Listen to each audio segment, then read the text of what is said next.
avanzamos en el conocimiento de los pueblos de nuestra provincia, dirigiendo nuestros pasos hacia tierras de la Manchuela.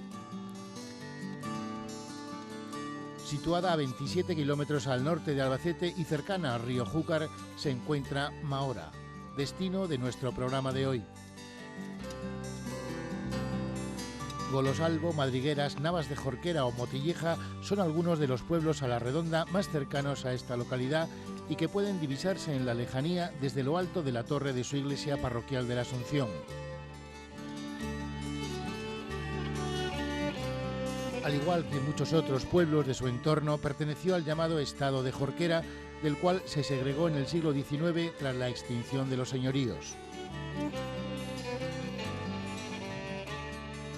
Fue este un lugar de una gran actividad y un buen nivel social entre los siglos XVI y XVIII, como así lo dejan entrever sus numerosas edificaciones blasonadas.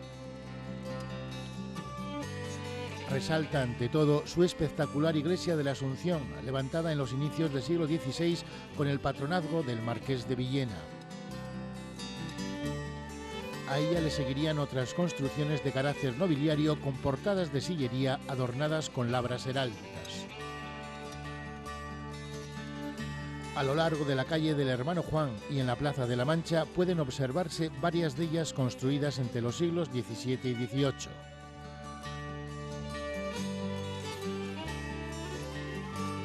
De finales del 1600, es una notable casa-palacio de bella portada y sorprendente torre que hasta hace poco fue cuartel de la Guardia Civil y que está llena de detalles constructivos.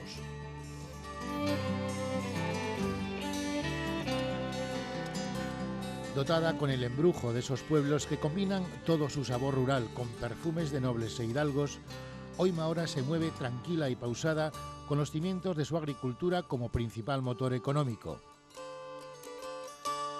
El viñedo y el maíz acaparan las labores de un campo que se concentra en torno a sendas cooperativas.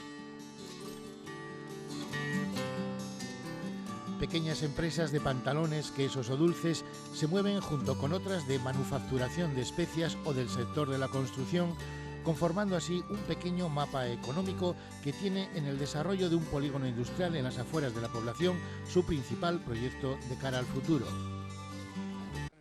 Albacete para todos.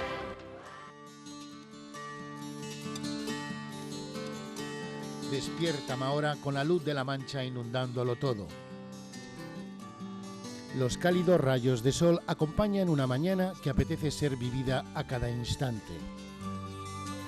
Muchas de sus calles, por no decir todas, confluyen en ese recoleto y atractivo espacio que conforma la plaza donde se encuentran instalados su añejo depósito del agua encima del propio manantial, la pequeña fuente en el círculo central y altiva y reinante, sobrecogiéndolo todo, la iglesia de la Asunción. Desembocando en ella como un largo brazo surge su amplio y hermoso paseo, al final del cual se encuentra la que en su día fuera una de las más notables casas nobiliarias de esta localidad y que tras una adecuada restauración se ha convertido en el actual ayuntamiento. En estos dos espacios, que son como uno, gira la vida de los mahorenses que cuando no van andando van montados en bici, que también aquí, como en Madrigueras, tienen costumbre de usar este medio de locomoción para ir a todas partes. Tras sufrir la consiguiente emigración que afectó a toda la zona en décadas pasadas, en la actualidad mantiene unos niveles de población estables con tendencia hacia un ligero repunte.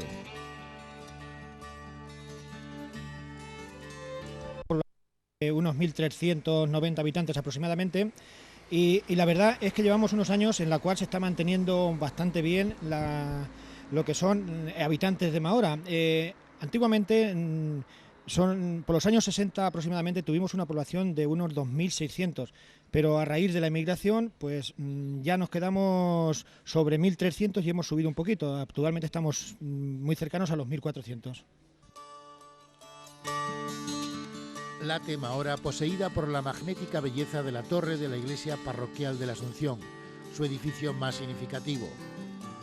Su impresionante torre de gran cuerpo, con esa balaustrada y remate prismático octogonal, son el reclamo perfecto de una iglesia notable que pese a dar la impresión en su exterior de ser una sólida y única construcción, lo cierto es que es el resultado de 3 construcciones realizadas en 3 épocas diferentes, como podremos ver en su interior.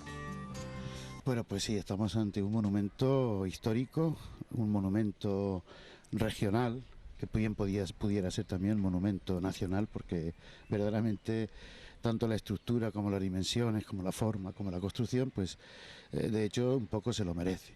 Y estamos verdaderamente ante un gran monumento para Albacete, para este pueblo. Creo que es un monumento extraordinario, y para Castilla-La Mancha.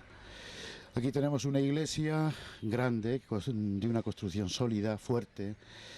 A mí antes me gustaba más, digo antes por lo que voy a explicar ahora después, me gustaba más por fuera que por dentro. Por fuera tiene una construcción muy bonita, este color de la piedra, los contrafuertes, la torre, que es maravillosa, que es extraordinaria. Por todo esto, pues no cabe duda de que esta iglesia es verdaderamente un monumento. La torre, una de las partes importantes de esta iglesia, vamos a hablar de la torre. La torre, empezada a construir en el siglo XVI, terminada en el siglo XVIII, es de una belleza extraordinaria. Terminaba en la primera etapa pues en una balaustrada de piedra, que después, al final del siglo XVIII, la última parte ya del arreglo de la torre, pues se añadió la parte que está por encima de las campanas, y el tejadillo ese, que no pertenece a la estructura original de la iglesia, de la torre, sino que ha sido pues un arreglo que se ha ido haciendo después, con el tiempo, en el siglo XVIII. Tienes también la entrada, por ejemplo, que hay hacia la plaza que da a la biblioteca, es una entrada señorial. Está tapada, está cubierta de piedra, pero la entrada es de una altura, la puerta de la iglesia primitiva, de una altura enorme. Se dice hoy todavía que por ahí entraban los señores feudales de aquella época, y que hasta sus casas pues habían una senda de piedra para que aquellos señores no se mojaran ni se ensuciaran con el barro de las calles de entonces, de aquellas épocas. También pues no sé, como perteneciente también a esta estructura, esta construcción, pues los contrafuertes son extraordinarios.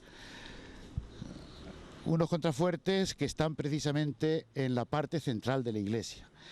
Yo creo que corresponden más o menos con lo que son las partes de la construcción de la iglesia. Pues si entramos dentro de la parroquia de Nuestra Señora de la Asunción, veremos en primer lugar lo que debió ser la antigua iglesia, que es la parte del comienzo, y que es lo que está prácticamente edificado debajo del coro, lo que es ahora el coro. Esa parte, en aquella época, cuando era la iglesia, pues estaba formada por una nave y al final el altar metido dentro de la capilla, que ahora es la capilla del Cristo. Toda una capilla esa, o sea, la iglesia primitiva, pues de piedra, como se puede ver perfectamente ahora mismo, de piedra cara vista. Cosa que no ocurre con las otras partes de la iglesia, sobre todo con la parte central. La parte central, después lo veremos, no es de piedra cara vista. En cambio, esta parte primera, pues sí que lo es. La parte central, pues forma parte, pues en el centro de lo que es hoy la iglesia. Hay una capilla lateral con una entrada de piedra preciosa. La capilla es la capilla del Rosario del siglo XVIII. Toda ella pues no tiene grandes valores esa capilla, porque no es de piedra, no es de piedra cara vista, ni siquiera tampoco la construcción de la capilla pues tiene ningún valor así, diríamos, arquitectónico. Es más bien pues de escayola, etcétera, aunque a mucha gente le encanta y le gusta mucho esa parte de la iglesia. Hay que resaltar las medias columnas de la iglesia. La iglesia está sustentada en medias columnas, no se ve la columna completa, sino solamente la mitad de la columna de piedra, cosa que es muy bonito también, le da un valor arquitectónico y un valor añadido a esta iglesia extraordinario. Y las bóvedas son también muy bonitas, son de piedra, ahora mismo están tapadas con yeso y tal, habrá que limpiarlas con el tiempo, y son distintas de cada época, claro está. Cada época está un poco reflejada ahí. Hay escudos, pequeños escudos nobiliarios, que pueden estar relacionados con algunas casas de nobles de aquí, de aquel tiempo, de aquella historia. Y bueno, pues lo más inmediato que nos corresponde ahora es limpiar las nerviaciones y la techumbre, que es piedra verdadera. Bien, y vayamos con la tercera parte, que es la que corresponde a la parte donde se encuentra el retablo y el altar, ¿no? La parte, sí, la última parte en construirse, digo, en el tiempo me refiero, es la parte del altar, la parte del presbiterio, donde está el altar. Ahí hay una nota que mucha gente le llama la atención, que dice que pone altar privilegiado. Bueno, pues esa parte es lo último que se ha construido. Hay también 2 capillas laterales, que es un poco, hacen el crucero propiamente de esta iglesia. Una a la izquierda sería pues la capilla de los nobles, y ahí aparecen pues distintos emblemas nobiliarios, distintos escudos, también que pueden hacer referencia a algunas casas de aquí. Y la otra capilla de la derecha es la capilla del San Roque, que es el patrón de este pueblo. Y luego en el centro, en el altar mayor, el retablo, que no tiene gran valor tampoco porque es yeso, es escayola. Y luego pues lo de más valor que existe también en esta parroquia son algunas imágenes, por ejemplo la Virgen del Rosario, que es aquí la llamamos Nuestra Señora de la Asunción, es la patrona de este pueblo, Nuestra Señora de Gracia, que es una talla. Después está una talla también pequeña de un niño, que aquí llamamos el niño vestido, porque a alguna persona de aquí del pueblo se le ocurrió un día ponerle un traje, un vestido, ¿no? Una túnica, etcétera. Y entonces pues es también de gran valor. Y luego tenemos la cruz, una cruz de marfil, que está pues presidiendo un poco toda la iglesia, está en el centro del altar, y que también de un gran valor artístico, histórico y en fin, en todos los sentidos. Bien, recientemente cuando se restauró se descubrió en la sacristía unas pinturas. Ah, pues sí, también es cierto. Unas pinturas que estaban tapadas con yeso y que en las últimas reparaciones que se han hecho en la iglesia, pues tratando de limpiar un poco, de quitar algo de las paredes, pues aparecieron unas pinturas en blanco y negro, que pueden ser no de muy lejanas, yo más bien diría que pues de hace 100 años pueden ser, y es pues de la época seguramente de la época, esto ya sí que es una idea muy personal mía, que no sé hasta qué punto tiene mucho fundamento, pero yo así lo pienso y así lo digo, que puede ser del influjo de la época del convento de aquí de Mahora, que alguno de los frailes pues fuese aficionado a la pintura y que un día se viniera aquí a pintar esos frescos que hay por ahí, lo que es hoy la sacristía de la iglesia. Fácilmente visible desde varios kilómetros a la redonda es el santo y seña de esta población. A sus pies, en la misma plaza, se encuentra la Asociación de Mujeres Eva Luna, en cuyo local representantes de la misma nos mostraron algunos de los rasgos gastronómicos que caracterizan a esta localidad. Hundiendo sus raíces en la más pura de sus tradiciones, nos han elaborado uno de sus platos más eternos: el ajo de mataero al estilo de Mahora. Para los postres nos han reservado unos deliciosos turroncillos.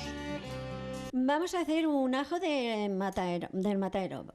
Bien, ¿qué ingredientes lleva este plato? Este plato lleva aceite, pan, tajadas de hígado, tajadas de tocino de cerdo, lleva la especia pimentón, pimienta negra, lleva un poco de canela y ajo. Y clavo, ¿no? Y clavo. Bien, ¿cómo lo elabora usted?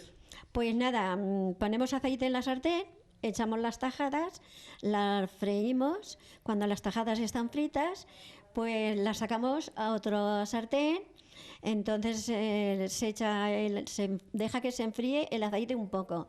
Se echa el pimentón, se le da vuelta, después se le echa el agua, después se le echa, cuando el agua está hirviendo, se le echa el pan y se le echa el ajo picado y el hígado picado.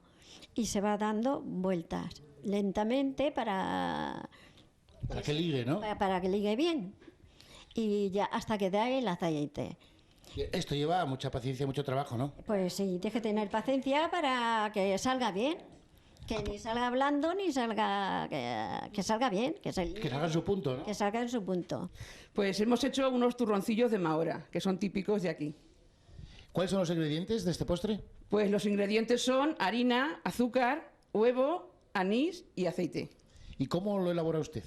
Pues hacemos una masa con la harina, los huevos y una jícara de anís. Decimos una jícara aquí a una tacica pequeña que es especial para eso. Y cuando ya está la masa en su punto, los freímos en tiras largas y cuando están fritos los cortamos en trocicos y los ponemos en una fuente. Luego después ponemos un azúcar tostada y se les bañan. Y ya que están bañados se dejan enfriar y ya listos para comer. Avanza Mahora por la senda de una economía que se sostiene básicamente en la agricultura y en un reducido entramado de pequeñas industrias de diversos sectores. Aunque no corren buenos tiempos para la producción del maíz, esta localidad sigue manteniendo este tradicional cultivo canalizándolo a través de la Sociedad Agraria de Transformación Secadema. Explícame por qué no es esto una cooperativa. Bien, la diferencia entre la cooperativa, en la que normalmente cada socio es un voto, y una sociedad agraria de transformación es que en esta última los votos suelen hacerse casi siempre con arreglo al capital. ¿Cuántos años lleváis funcionando? Nosotros llevamos sobre 16 años aproximadamente. Empezamos con unos 55 o 60 socios y en estos momentos pues somos unos 180. Prácticamente englobamos a la totalidad de los agricultores del pueblo. Bien, exactamente qué es lo que hacéis aquí. Bien, el cometido principal es el secado y el almacenamiento del maíz, pero también tocamos otros temas como es el almacenaje del resto de cereales, cebadas y trigos, comercialización de abonos y también tenemos una cosa muy importante, un servicio a los agricultores como es el servicio de gasóleo agrícola, que actualmente al no contar el pueblo con gasolineras le estamos sirviendo nosotros. ¿Es rentable el maíz? Bien, en estos momentos creo que es ruinoso, salvo las grandes explotaciones y creo que casi tampoco. A los pequeños agricultores el cultivo del maíz les está resultando, vamos, prácticamente les puede llevar a la quiebra, porque ahora mismo, para hacernos una idea, el kilo de maíz se está vendiendo a unas 23,80. Cuando hace unos 20 años se estaba vendiendo sobre las 32 pesetas. Si tenemos en cuenta el índice del coste de la vida de estos últimos años, pues podemos hacer una idea de cómo es de rentable el cultivo del maíz. ¿Y eso a qué es debido? Bueno, principalmente es porque los Estados Unidos, que son los grandes productores, y Argentina, pues han logrado que Europa se asimile todo el maíz que ellos nos quieran meter, y ahora mismo en los puertos pues podemos tener maíz americano 2 o 3 pesetas más barato que el nacional. Sin embargo, vosotros sobrevivís. Digamos que malvivimos. O sea, en estos pueblos rurales yo creo, personalmente, es una opinión, que la economía es economía familiar, pero muchas veces casi a costa de explotar a la familia. Bien, de cualquier forma tenéis una explotación que vais a continuar con ella, porque si no existiera, evidentemente sería un problema para los agricultores, ¿no? Por supuesto, la finalidad que en un principio te comentaba, que era el almacenaje, sirve para que el agricultor no se vea presionado a la hora de cosechar, de vender inmediatamente su cosecha a quien quiera venir por ahí. Nosotros de momento secamos, almacenamos y después tranquilamente el agricultor al mejor postor lo vende. Bien, ¿y cuál es el futuro de esta sociedad?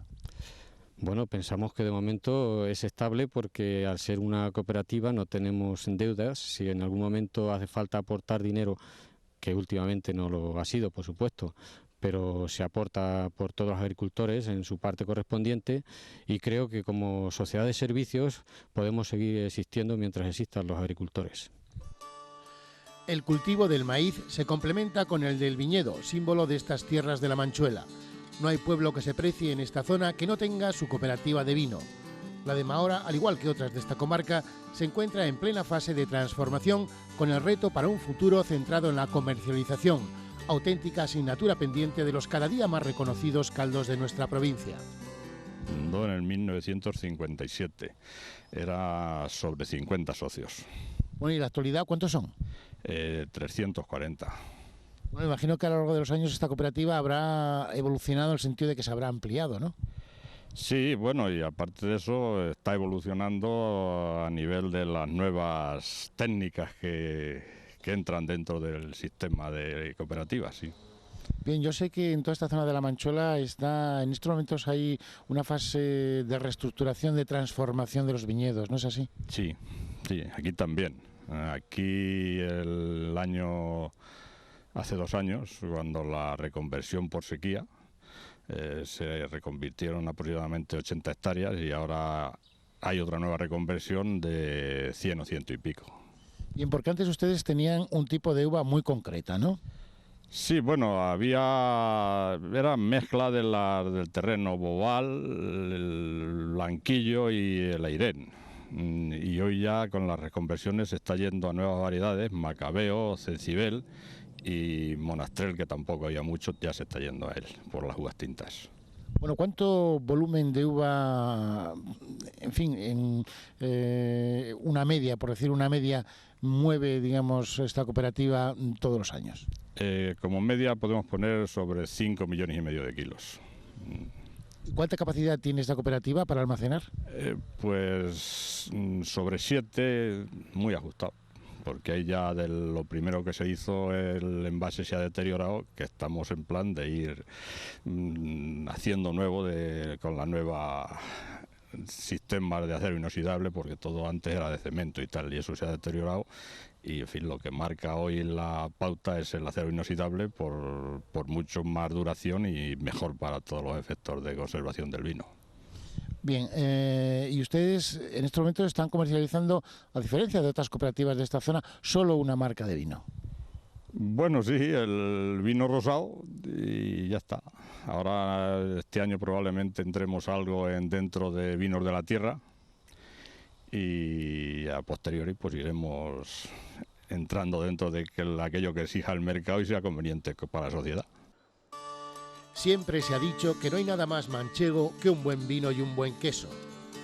Mahora, fiel al dicho, conserva una pequeña empresa familiar donde se elabora un artesanal queso fresco de cabra muy valorado en el mercado.